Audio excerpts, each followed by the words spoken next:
வாழ்க வையகம், வாழ்க வையகம், வாழ்க வளமுடன். குருவே துணை. அன்பர்கள் அனைவருக்கும் பணிவான வணக்கம். இன்றைய தலைப்பு மெய் அறிவு என்பது பற்றி ஒரு சில கருத்துக்களை உங்களோடு பகிர்ந்து கொள்வதிலே, பரிமாறிக்கொள்வதிலே பெரிதும் மகிழ்ச்சி அடைகின்றேன். வாய்ப்புக்கு நன்றி பாராட்டிக் கொள்கின்றேன்.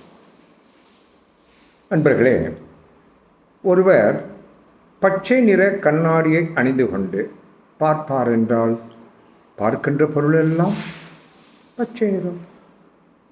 அதே நபர் சிகப்பு நிற கண்ணாடியை அணிந்து கொண்டு பார்ப்பார் என்றால் பார்க்கின்ற பொருளெல்லாம் சிகப்பு. ஆனால் உண்மையில் இவர் பார்க்கின்ற பொருள் இந்த பச்சையும் அல்ல, சிகப்பும் அல்ல. Do you understand? அதே போலதான் மனிதர்களாகிய நாம் இந்த பிரபஞ்சத்தை பார்க்கின்றோம். உதாரணத்திற்கு இப்படி எடுத்துக்கொள்வோம். ஒரு பெண்.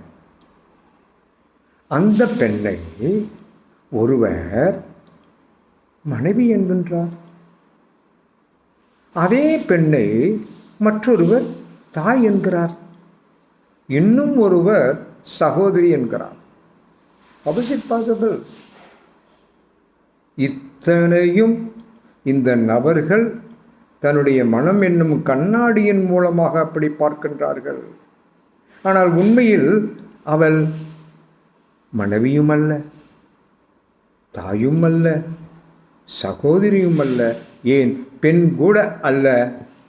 அவள் ஒன்றாகத்தான் இருக்கின்றாள். அந்த ஒன்றுதான் ஆத்மா என்று சொல்லக்கூடிய ஆன்மா.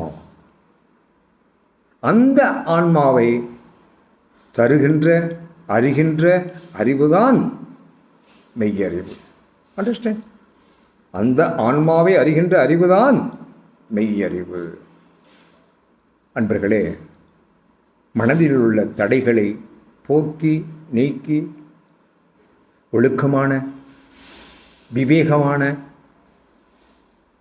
வைராக்கியமான ஒரு ஆன்மீக வாழ்வின் மூலமாகத்தான் இந்த ஆன்மாவை அறிகின்ற மெய்யறிவை பெற முடியும்,